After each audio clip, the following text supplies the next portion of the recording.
નમસ્કાર મિત્રો, મળવા જેવા માણસ એમાં આજે ખાસ એક એવા વ્યક્તિ આપણી વચ્ચે ઉપસ્થિત છે કે જેમને મળવું અને જેમને સાથે ટાઈમ સ્પેન્ડ કરવો એ પણ એક લાવો છે. આપણી વચ્ચે અશોક ગુજ્જર સાહેબ જે છે એ ઉપસ્થિત છે. સાહેબ, ખૂબ ખૂબ સ્વાગત છે આપનું મળવા જેવા માણસમાં. અને આજે ખાસ જૂનાગઢના આંગણે પધારેલા છે.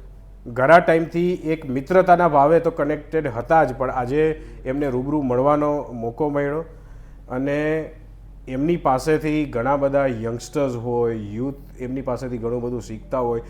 લાખો યુથોને જેમને મોટિવેટ કરેલા છે, જેમને માર્ગદર્શન આપેલું છે. તો આજે વી would be listening to him, we will be the good listener.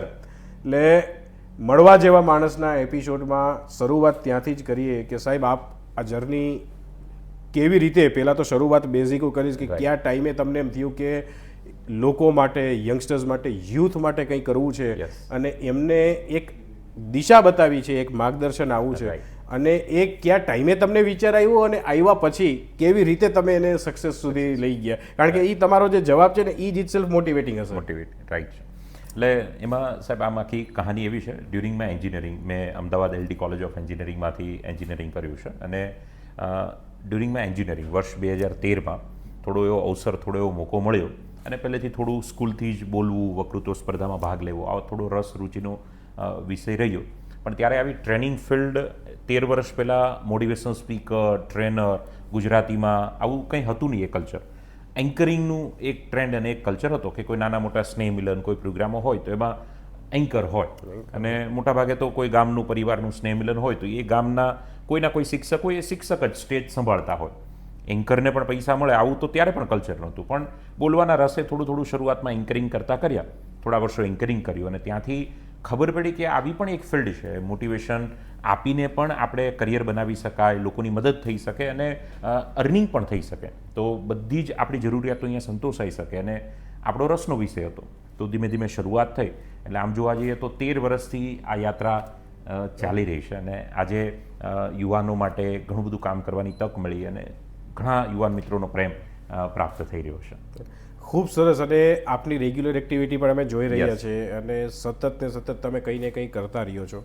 ખાસ કરીને in a field of motivation આપ જ્યારે છો ત્યારે જ, કે અત્યારે યંગસ્ટર્સમાં આપણે જોઈએ છીએ કે પેશન્સ જે છે એ બહુ ઓછું થઈ રહ્યું છે. સેલ્ફ ડિસિઝન મેકિંગ જે છે એ બહુ ઓછું થઈ રહ્યું છે. એક ટાઈમ હતો કે જ્યારે પેરેન્ટ્સને ખબર પણ ન હોય ને છોકરાઓ ગ્રેજ્યુએશન કે માસ્ટર્સ કરી લેતા. પણ હવે એ જ છોકરાઓ જે છે, જેમને સોશિયલ મીડિયા પ્લેટફોર્મ્સના ફિલ્ટર્સ ખબર હશે પણ લાઈફ ડિસિઝન માટે ક્યાંક ને ક્યાંક સ્ટ્રગલ કરતા હશે. તો એના માટે થઈને હાઉ ટુ સ્ટે ફોકસ્ડ અને કેવી રીતના એમનું જે માર્ગદર્શન છે કે જેમનો ગોલ છે એ અચીવ કરવો, તો એના માટે આપનું શું સજેશન છે? મને ઘણીવાર પાર્થભાઈ એવું લાગે છે, આપનો પણ એમાં તો વિશેષ બહોળો અનુભવ રહ્યો છે, વિદ્યાર્થીઓની સાથે આપ કામ કરી રહ્યા છો, પણ ઈશ્વરે બધા માટે કંઈકનું કંઈક સર્જન કર્યું છે. નિમિત્ત ઈશ્વરે અહીંયા કરેલું જ છે એટલે જ આપણે આવ્યા છે. એટલે લાઈફ ટ્રેઝરર જેવી ગેમ જેવી છે, આપણે એને ક્લુ મળતા જાય ને ગોતવાનું છે. એટલે અહીંયા ક્લુ મળ્યો, ત્યાંથી પછી નેક્સ્ટ ક્લુ આપણને મળતો જાય. પણ એ ક્લુ અંદરથી ક્લિક થાય એ માટે આપણી સાથે મળવું બહુ જરૂરી છે. એટલે વ્યક્તિનું પોતાની સાથે મુલાકાત થાય તો એને પેલા ક્લુ સંભળાય ઈશ્વર કે તારે આનંદ કરવાનો, ભાઈ તારે તું તે સિવિલ એન્જિનિયરિંગ ખોટું કર્યું, તારે તો મોટિવેશન સ્પીકર બનવાનું છે. એ ક્લુ તમને તો જ પકડાય જો તમે પોતાની સાથે મુલાકાત લો. એટલે હું એવું નથી કહેતો કે મેડિટેશન થાય, ધ્યાન થાય તો જ એ ખબર પડે, પણ ક્યારેક તમે મોબાઈલ વગર, ટેકનોલોજી વગર, કોઈ પણ એક્ટિવિટી વગર પોતાની સાથે જો બેસો તો એ ક્લુ મળે. થોડું મેડિટેશન કરીએ તો એ ક્લુ મળે. અને મોબાઈલ કરતાં એટલીસ્ટ દરરોજ અડધી કલાક જો બુક રીડિંગ વ્યક્તિ કરતો થાય તો પણ એ ક્લુ મળતા જાય. આજે એટેન્શન છે વ્યક્તિનો, એ ગોલ્ડ ફીસ કરીને જે આવે છે એની 8 સેકન્ડનો એટેન્શન ટાઈમ છે. એના કરતાં ઓછો એટેન્શન ટાઈમ આજે વ્યક્તિનો થઈ ગયો છે. સાચી વાત છે. સોશિયલ મીડિયાના યુગની અંદર. એટલે હું ઓલવેઝ યુવાનોને કહું છું, એક સમય હતો, એ સમયમાં ખેતી, એગ્રીકલ્ચર, કૃષિનો ટાઈમ હતો, ત્યારે જેની પાસે ખેતી હતી ને એ ટોપ પર હતા. પછી ઔદ્યોગિક ક્રાંતિ આવી, એમાં જેની પાસે લેબર વર્ક, મજૂર મિત્રોનું જેનું નેટવર્ક હતું એ લોકોએ ખૂબ કામ કર્યું. હવે એક નેટવર્ક એવો આવ્યો જે નોલેજનો છે. એમાં જેની પાસે નોલેજ હતું એને રાજ કર્યું. હવે ઇન્ટરનેટનો સમય છે. આ ઇન્ટરનેટના યુગમાં જેનો એટેન્શન, જેનું ફોકસ, જેનામાં ધીરજ છે એ વ્યક્તિ રાજ કરી શકશે, બાકી બધા કોઈના ને કોઈના કસ્ટમર બની જશે. બની જશે. બહુ સાચી વાત કરી અને 2 પોઈન્ટ તમે ખાસ કીધા જે નોલેજવાળી વાત આપણે કરી. મને યાદ છે કે એક ટાઈમે અબ્દુલ કલામ સાહેબની વાત મને આજે યાદ આવે કે એમને એવું કીધું હતું કે આ 21st સેન્ચુરીમાં એ નેશન નહીં કે જેની પાસે આર્મીની ફોર્સ વધારે છે કે મશીનરીઝ વધારે છે, પણ જેની પાસે નોલેજ વધારે છે એ દેશ જે છે એ સક્સેસ કરશે. અને તમે ખાસ વાત જે કરી કે પોતાને મળો, સેલ્ફને ઓળખો. એ જોન એલિયા સાહેબનો એક બહુ સરસ શેર છે કે આજ સોચા કે ખુદ સે મિલ લૂં, फिर सोचा कि जवाब क्या दूंगा, कहाँ था इतने दिन. તો એ પોતાની જાતને મળવાની જે વાત કરી કે સેલ્ફ સાથે થોડો ટાઈમ કાઢીએ, પોતાને ઓળખીએ, ખાલી શ્વાસ ફીલ કરીએ ને તો એ આપણને એ જવાબો મળી જાય, જવાબો જે છે એ મળી જાય. અને એની સાથે જ જ્યારે પેશન્સ પણ હોય છે યંગસ્ટર્સમાં, ચલો ધીરજ, એવા પણ મેં જોયા છે લોકો કે જેનું ફોકસ્ડ હોય છે અને ફોકસ્ડ ગોલ સુધી એ અચીવ કરવા માટે થઈને નીકળી પણ જાય છે. પછી એ કોઈ પણ ફિલ્ડ હોય, સ્પોર્ટ્સ હોય, એજ્યુકેશન હોય, યંગ એજથી એમને એવું હોય કે મારે આના સિવાય બીજું કંઈ નથી કરવું, પણ છતાં પણ એમને એમાં વચ્ચેની જે સ્ટ્રગલો આવતી હોય, ઘણી વખત એમ થાય કે આ થશે નહીં થશે, કે અધ વચ્ચેથી મૂકી દઈએ. એ ટાઈમે સ્ટે ફોકસ કે ચલો ગોલ તો ફિક્સ જ છે, કે આજ બનવું છે, એ ડિસ્ટ્રેક્ટેડ નથી, એ ફોકસ્ડ છે, એના ઉપર પૂરેપૂરી મહેનત કરે છે અને દિલથી કામ કરે છે. પણ છતાં આવતી સ્ટ્રગલ અને બાય ચાન્સ એવું બને કે ન, તો એમના માટેનો મેં આપનો જે મેસેજ છે, કારણ કે એ ખાસ જરૂરી છે કે એને કેમ ફેસ કરવું અને એ સિચ્યુએશનને કેમ. એટલે શ્રીમદ ભગવદ્ ગીતાનું કન્ક્લુઝન પણ એ જ છે કે તમે તમારો પ્રામાણિક પ્રયાસ કરી લીધો, તમે તમારું કર્મ કરી લીધું, પછી તમને જે ફળ જે પ્રાપ્ત થઈ રહ્યું છે એ ફળને સ્વીકારવું રહ્યું, અને જેટલું વહેલું સ્વીકારીએ એટલા વહેલા આપણે આગળ વધી શકીએ. બીજા શબ્દોની અંદર કહું તો કે તમે જે કામ કરો છો એ કામમાં નાની મોટી નિષ્ફળતા મળી, પણ એમાં પ્રેક્ટિકલ ડિસિઝન લેવું બહુ જરૂરી છે. અત્યારે યંગસ્ટરને ક્રિકેટનો ક્રેઝ હોય, એમાં વૈભવ સૂર્યવંશી એટલી જબરજસ્ત બેટિંગ કરતા હોય, તો હવે 150 કરોડના દેશની અંદર 11 પ્લેયર જ લેવાના છે, બરાબર. તો એમાં હું સારું રમતો હોય બહુ જરૂરી છે, બધું બેસ્ટ ઓફ ધ બેસ્ટ કર્યું, પણ નથી થઈ શકતું તો ઘણીવાર મારે જેને કારકિર્દી બનાવી છે એને હું મારો શોખ બનાવીને બીજા દિશામાં પણ આગળ વધી શકું. બરાબર છે, કેમ કે તમારે એ બનવું છે, ઉપરવાળાએ તમને બીજો કંઈક બનાવ્યો છે, એટલે એના ઉપર એક શ્રદ્ધા અને વિશ્વાસ હોવો એ ખાસ જરૂરી છે. પણ તમે અમુક પ્રયાસો કરી લીધા, તમે એક નક્કી કરી લો કે મારે કોઈ યુપીએસસીની તૈયારી કરે છે તો એને નક્કી કરી લીધું મારે 3 એટેમ્પ 4 એટેમ્પ 5 એટેમ્પ આટલા વર્ષ સુધી તૈયારી કરવી છે, અને તમે પ્રિલિમ પાસ કરી લીધી, મેઇન્સ કરી લીધી, ઇન્ટરવ્યુમાં પહોંચી જાવ છો, તો થોડા ઘણા પ્રયાસો કરો. પણ હવે તમારી પ્રિલિમ જ નથી નીકળતી તો પછી તો રહેવા દો ને, તલાટી નહીં આપી દો. એક કોલ લેવાની ખબર હોવી જોઈએ કે કયા ટાઈમે કોલ લેવો છે. ઘણીવાર પાછા ફરી જવું, એટલે ઓલું એડ છે ને, કભી કભાર કુછ ન કરના ભી કુછ કરને સે બેટર હોતા. તો કોઈ વાર પાછા ફરી જવામાં પણ જીત હોય છે, જરૂરી નથી કે આગળ જવામાં જ આગળ જઈએ છે. બરાબર છે, એટલે ખૂબ સાચી વાત જે છે એમને કીધી. અને યંગસ્ટર્સ માટે, યુથ માટે આ ખૂબ અગત્યનો મેસેજ છે કે તમે સક્સેસ થાવ, પણ ફોકસ્ડ હોવા છતાં કયા ટાઈમે કયું સ્ટેપ લેવું અને ના લેવું, આ ડિસિઝન ખાસ કરીને યુથ માટે એટલા માટે થઈને જરૂરી છે કે અત્યારનો ટાઈમ એવો છે કે ડાયવર્ઝન લઈ શકે ને કોમ્પિટિશનના યુગમાં કે હું પછી પાછળ રહી જઈશ કે મારાથી નહીં, એવા વિચાર નહીં કરો. તમે કહ્યું છે ગીવ યોર 100% અને બાકી થઈ જશે. એટલે એ ખૂબ સરસ મેસેજ આપનો. અપૂર્વ મુનિ સ્વામીજી સાથે હમણાં સાહેબ મળવાનું થયું, એટલે સ્વામીજી એક બહુ સરસ આ વાતને લઈને ઉદાહરણ આપ્યું હતું કે તમે રસ્તા ઉપર જઈ રહ્યા છો, હાઈવે ઉપર જઈ રહ્યા છો, તો ટ્રાફિક છે, તમે ગાડી થોડી ધીરજ રાખો કે ભાઈ ચલો હમણાં ટ્રાફિક ખુલશે પછી તમે જશો. પણ હવે 6-7 કલાકથી ટ્રાફિક એમ જ છે અને બાજુનો રસ્તો ખુલ્લો છે, આગળ જવાનો રસ્તો બંધ છે, તો ડાયવર્ઝન લઈ લો ને. તમારે તો જવાથી મતલબ છે ને, ડાયવર્ઝન લઈ લો. એ જ રોડ ઉપર હવે ના કઈ કે પથારી નાખીને હુઈ ન જવાય, બરાબર છે, થોડો સમય રાહ જોવાય પછી ડાયવર્ઝન લઈ લેવાય. એટલે રાહ જોવાનો પણ ટાઈમ હોય છે, એટલે કારકિર્દીમાં અમુક સમય રાહ જુઓ, નહીતર પછી ડાયવર્ઝન લેવું જરૂરી છે.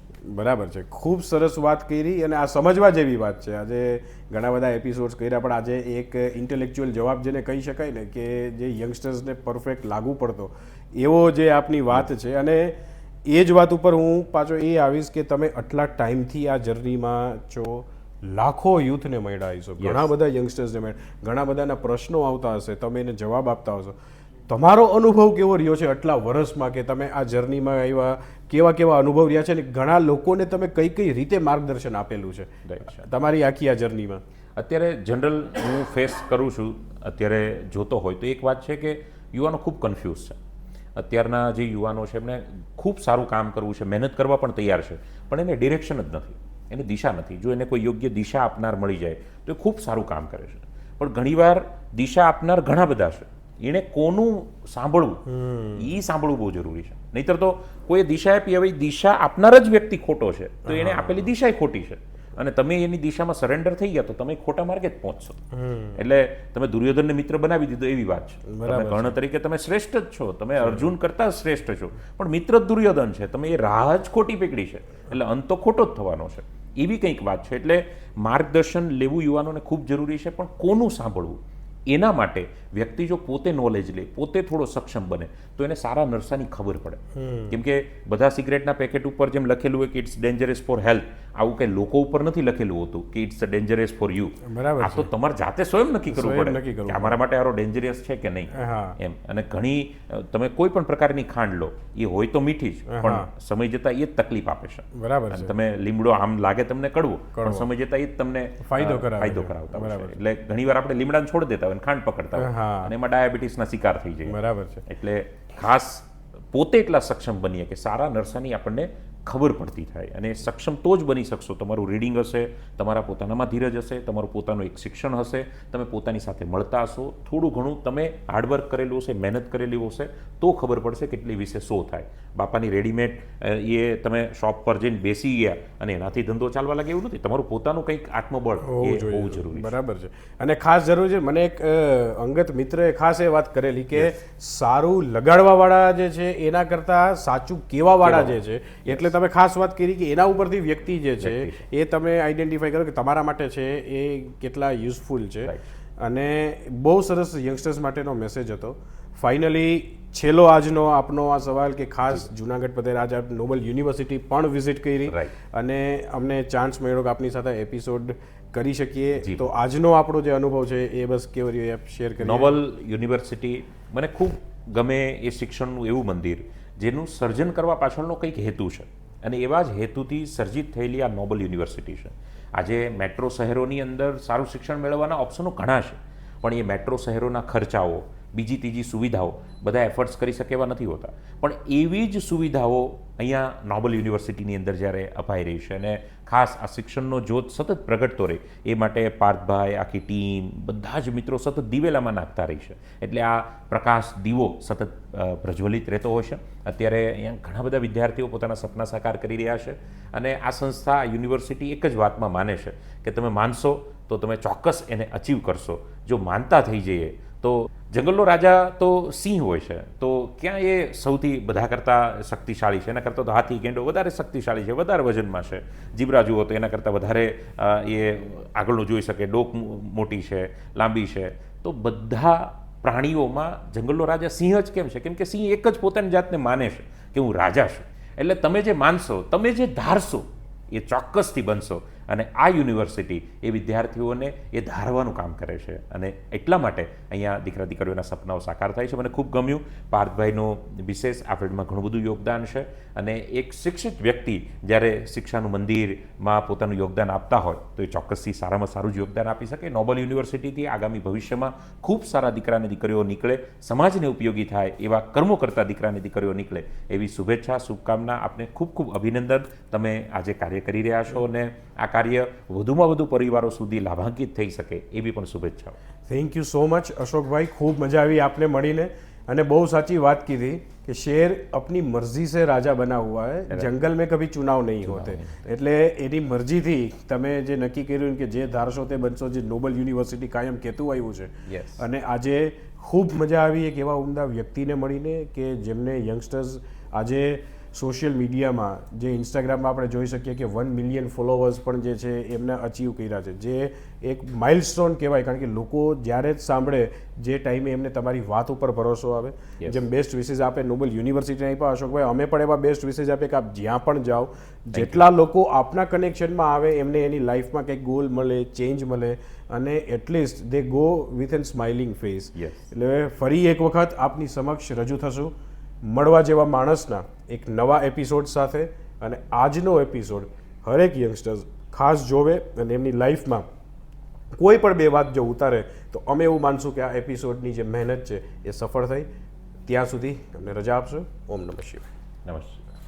જે ધારશો તે બનશો.